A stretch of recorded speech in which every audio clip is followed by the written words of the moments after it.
Breaking news mga kabayan. Hamas, pinakawalan na ang 3 hostages. Ceasefire sa pagitan ng Israel at Hamas, matutuloy na kaya? Pangalawang breaking news. Sweden, tinatarget ng Russia at China sa pamamagitan ng hybrid warfare. Pangatlong breaking news. PCG, magbibigay na nga ba ng deadline or ultimatum laban sa monster ship ng China? Bago tayo magumpisa, baka pwede pa like ng video na ito. Malaking bagay na to sa aming mga content creators. Maraming salamat po.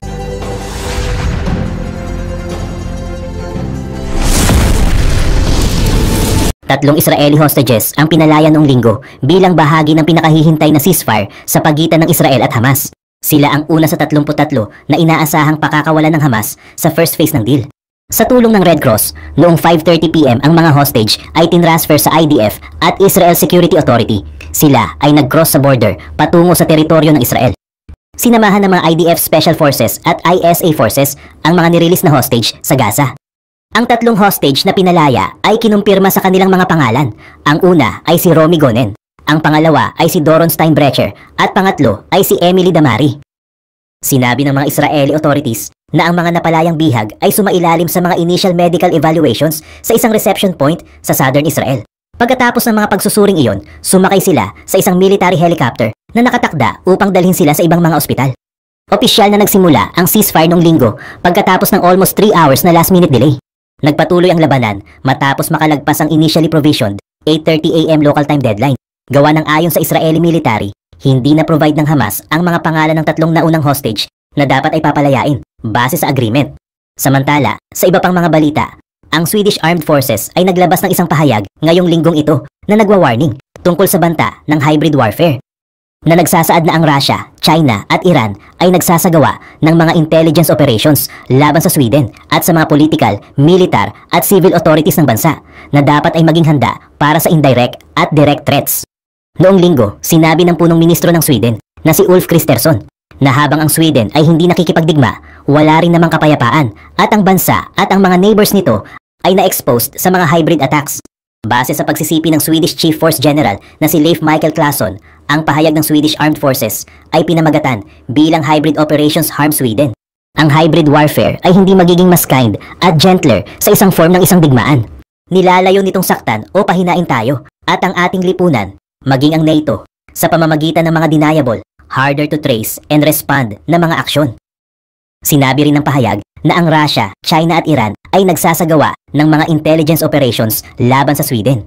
Ang layunin nito ay guluhin ang mahahalagang societal systems, makakuha ng access sa mga sensitive information at maimpluwensyahan ang decision-making nito. Kasama sa mga methods ang mga cyber attacks, mga influence operations at pangsasabotahe. Sinabi rin nito na ang Sweden ay sumailalim sa influence information campaigns at cyber attacks. Sa iba pang mga balita, ang pagpapataw ng deadline o ultimatum para sa China na tanggalin ang monster ship nito malapit sa baybayin ng Zambales ay lagpas na sa mandato ng Philippine Coast Guard. Sinabi ito ng tagapagsalita ng PCG para sa West Philippine Sea na si Commodore J. Tariela nang tanungin tungkol sa unlawful presence ng Chinese Coast Guard vessel na 5901 na may layong 60 hanggang 70 nautical miles mula sa baybayin ng Zambales. Binabantayan ng PCG ang mga galaw nito sa loob ng exclusive economic zone ng bansa mula nang kumpirmahin ng ahensya ang presensya nito sa lugar noong January 4.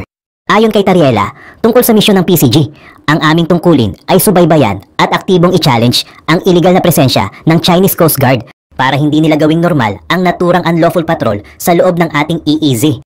Dagdag pa niya na lampas sa mandato ng ating ahensya na magpataw ng mga deadline o ultimatum sa Coast Guard ng isa pang state actor. Batay sa pinakahuling update ng PCG, ang sasakyang pangdagat nito na BRP Gabriela Silang ay aktibong sinusubaybayan at hinahamon ang presensya ng CCG vessel 5901. Sa buong panahon ng maritime patrol ngayong araw, January 18, ang PCG crew ay nagsagawa ng isang radio challenge upang mahigpit na paalalahanan ang mga sasakyang pandagat ng Chinese Coast Guard sa kanilang mga unlawful actions, lalo na tungkol sa kanilang mga claim sa pagsasagawa ng maritime patrols, ayon sa isang pahayag na inilabas noong Sabado ng gabi. Base pa rito, sinasabi na importanteng malaman na ang United Nations Convention on the Law of the Sea ay nagka-clarify sa freedom of navigation para sa foreign flagged vessels na hindi dapat mag-extend sa pagkoconduct ng mga patrols sa loob ng EEZ ng iba pang mga estado. Noong nakaraang linggo, ayon sa spokesperson ng National Task Force for the West Philippine Sea na si Jonathan Malaya, sinabihan daw ng National Maritime Council ang Chinese government na i-withdraw ang kanilang monster ship sa EEZ ng Pilipinas. Ang call na ito ay naganap matapos i-anunsyo ng National Maritime Council na ang Philippine government ay nag-file ng diplomatic protest laban sa mga nagpapatuloy na illegal presence at mga operations ng CCG vessels sa loob ng EEZ ng bansa. Hindi ba nakapagtataka kung bakit ang Russia, isang napakalaking bansa, ay nagpapakita ng interes sa Pilipinas? Isang bansang nasa Timog Silangang Asya, isang parehas na tanong na nasa isip din ng marami. Ngayon ay kakalasin natin ang katangi-tanging diplomatikong koneksyong ito. Ang Russia at Pilipinas, kung titingnan mo sa panlabas, ay malabong maging magkapareha. Ang isa ay malawak, makapangyarihan na sumasaklaw sa silangang Europa at Hilagang Asya. Kilala dahil sa mayamang kasaysayan nito at malawak na impluensya. Ang isa naman ay isang arkipelago na bansa sa Timog Silangang Asya na kinikilala dahil sa masiglang kultura nito at nakabibighaning natural na ganda, maganda ang geography at naiiba ang kultura. Ang dalawang bansa ay may ilan lamang na pagkakapareha, ngunit nitong mga nagdaang taon, sila ay naging napakalapit sa isa't isa.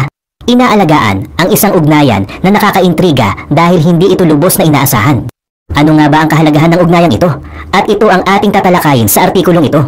Sa katunayan, higit pa ito sa diplomasya, patungkol ito sa pandaigdigang politika, interes sa ekonomiya, at stratehikong alyansa.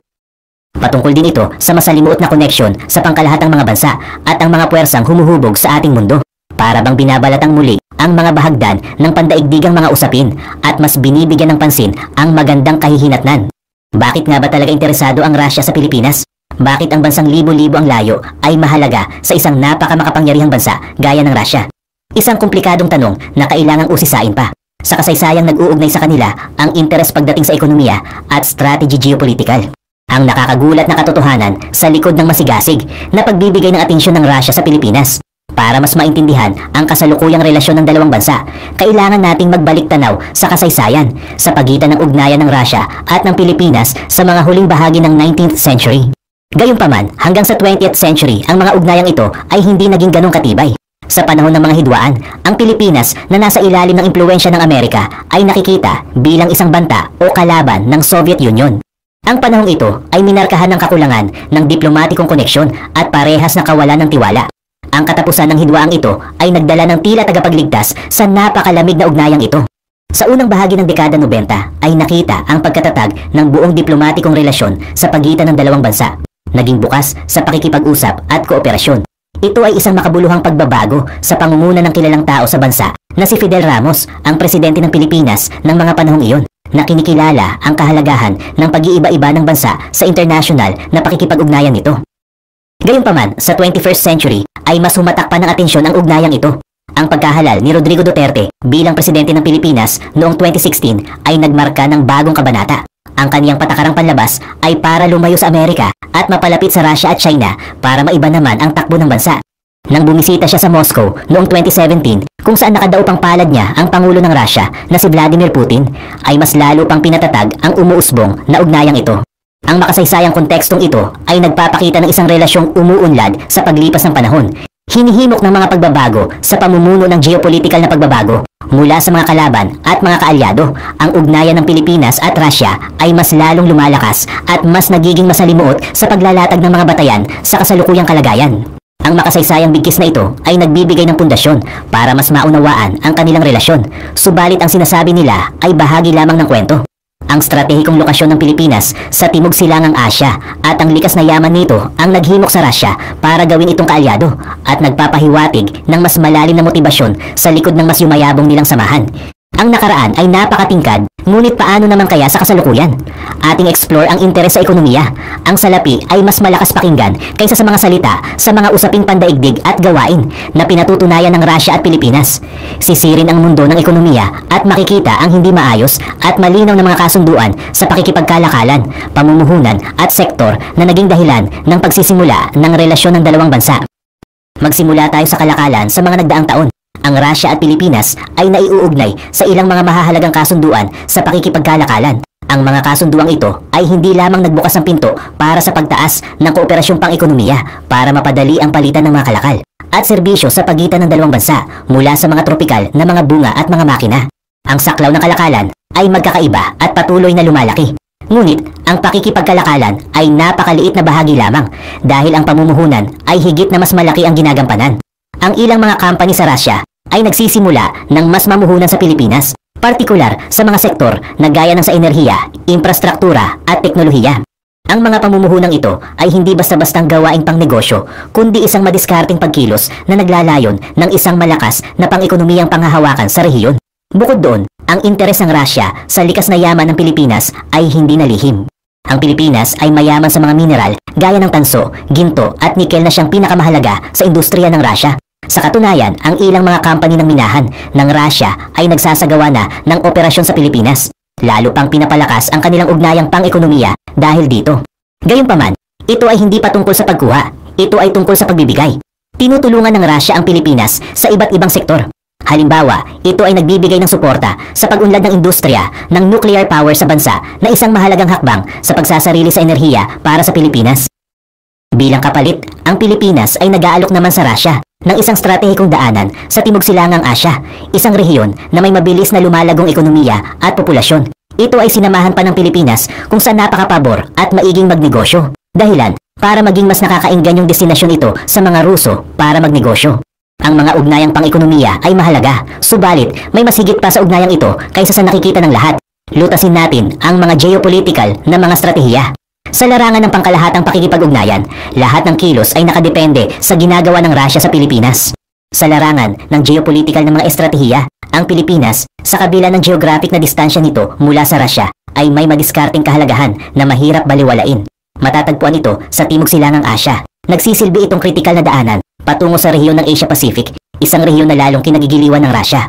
Upang maunawaan ang laro ng Russia, kailangan nating isaalang-alang ang mas malaking geopolitical na konteksto ng Russia, na ang isang pandaigdigang kapangyarihan ay palaging nakabantay para sa mga madiskarteng pakikipagsosyo na makakatulong dito, na palawakin ang impluensya at masiguro ang mga interes nito.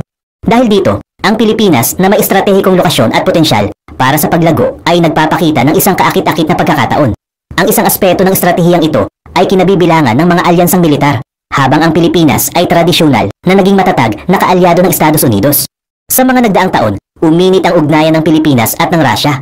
Ang dalawang bansa ay nakikibahagi sa magkasanib na pagsasanay ng militar at nagkaroon ng usapan tungkol sa mga kasunduan sa armas at pakikipagtulungan sa pagtatanggol. Ito ay isang malinaw na senyales ng intensyon ng Russia na magtatag ng mas malakas na presensya ng militar sa rehiyon. Ngunit ito ay hindi lamang tungkol sa lakas ng militar. Nakikita rin ng Russia ang Pilipinas bilang potensyal na kasosyo sa ibang mga lugar.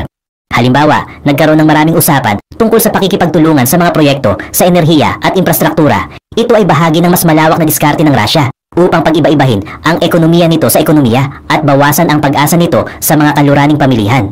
Kaya malinaw na ang interes ng Russia sa Pilipinas ay hindi lang basta-basta. Bahagi ito ng mas malaking geopolitical na diskarte na naglalayong palawakin ang impluensya ng Russia na palakasin ang presensyang militar nito at pag-iba-iba ng mga pakikipagsosyo nito sa ekonomiya.